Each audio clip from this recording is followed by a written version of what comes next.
Hello, BookTube. Sorry for the lateness of the upload of this video, but I've had a very full day.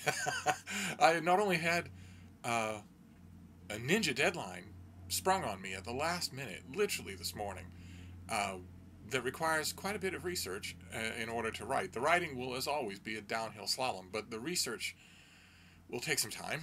But not only that, but I had the delight of having a guest in the afternoon, a wonderful lunch and chat.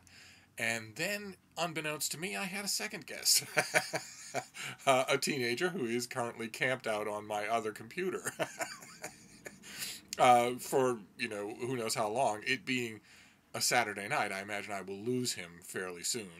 Once the sun goes down, these people all turn into party animals. But in the meantime, that crowds out you, doesn't it? That crowds out you, that crowds out BookTube. So I thought I'd make at least one video. I'll try and make more as the evening goes on, depending on how much work I get done. But I thought we'd go through the books in Entertainment Weekly. This is the latest issue of Entertainment Weekly, the United States Entertainment Magazine. As you can see, the cover story is about fantastic beasts and where to find them, the latest movie of which is coming out soon. And I thought we'd just go through it because I really like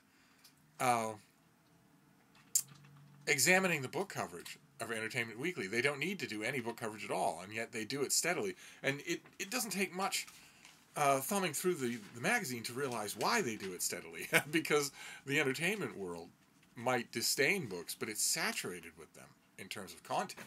I mean, you just have to turn the cover past the makeup ads to get to a full-page color spread for a new show called Midnight Texas. Which is Charlaine Harris, which is built on her original novel, Dead After Dark, and that went on to become a successful series of novels about vampires, and then a successful TV show. So you don't have to go far. But I imagine that the bulk of this issue is going to be devoted to all things Harry Potter. See, there you go, another full-page ad for a book. This time, Nicholas Sparks. But I imagine let's just see. Let's get into the meat of the thing, because I have a feeling that they're just going to devote everything to Harry Potter. Yeah, see, this is just an enormous article on Harry Potter. That's kind of nice original artwork, though. I mean, screened over photos, but that's kind of nice as a split, with, of course, the anchoring similarity being Dumbledore. Yeah, okay. Alright, so, well, it's not exactly for me. I'm not the world's biggest Harry Potter fan, and this is just everything. This is so good. This is just, it goes on for page after page after page, every kind of little article, one way or another.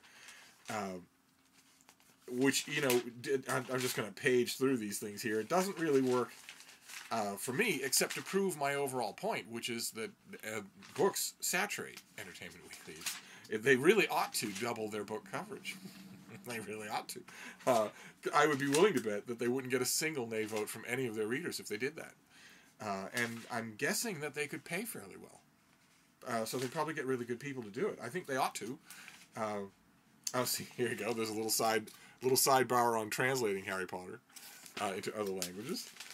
There's a whole feature on on wands and candles. Look at that. That's incredible.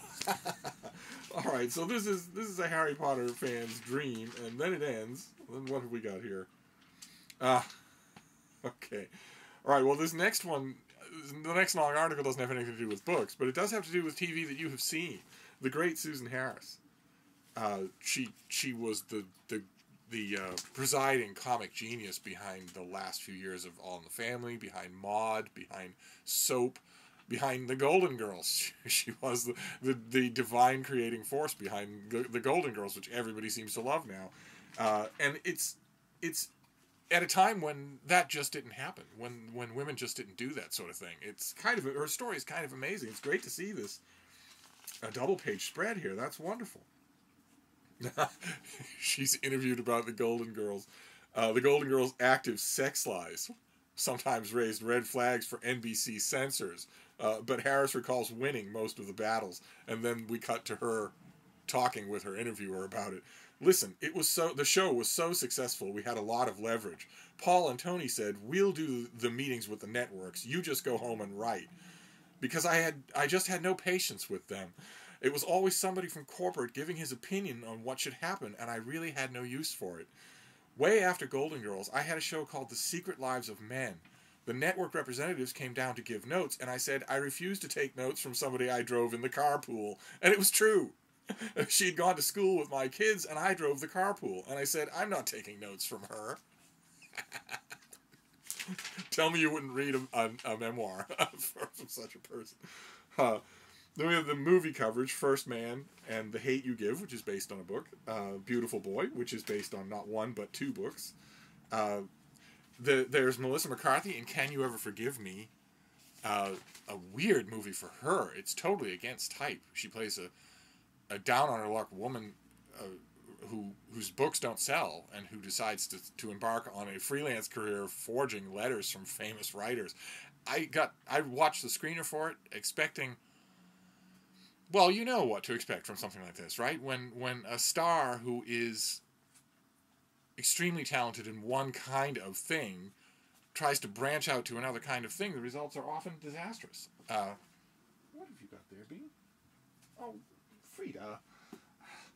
But this is the rare exception, the exception that proves the rule. This was amazingly good, just amazingly good. I'd be kind of astonished if she didn't get an Oscar nomination for it. And it doesn't look like it was meant to do that. It looks like she just wanted to test herself. Of course, I could be wrong about that.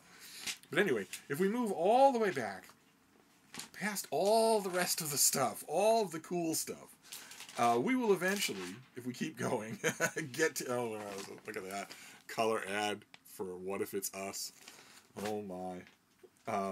Get ready to meet cute. That is the slogan at the top there. And it's absolutely true that the main bulk of the book is cute stuff. The two characters meet cute at the very beginning. I don't know how cute it is. I mean, they meet at a post office. One of the boys is carrying a big box. They decide to wait in line. The nebbishy smaller boy says, "I was just noticing the size of your package." But and it doesn't get much more scintillating than that. It's mainly meant for an extremely YA crowd. It's if you don't read YA, if you're not totally, IV hooked up to all of its stuff, then you're going to find it a little ridiculous. I think it will probably do extremely well. But then when we get to the end, we get to the book section, and look at this. There's a big double-page spread on Barbara Kingsolver. I'm just noticing that maybe this thing is reversing the words. Oh God, it's a different camera. I'll see what I can do. But if not, you can live with some reversed words until my machine is returned to me, hopefully in good shape. This is just an overview feature of all of her books, because she has a new one, Unsheltered, is out now. But then if we move on, okay, there's a review by David Canfield of Kiese Lehman's Heavy, and there's a little synopsis here of a book called Anything Can... Oh, free books, gotta go.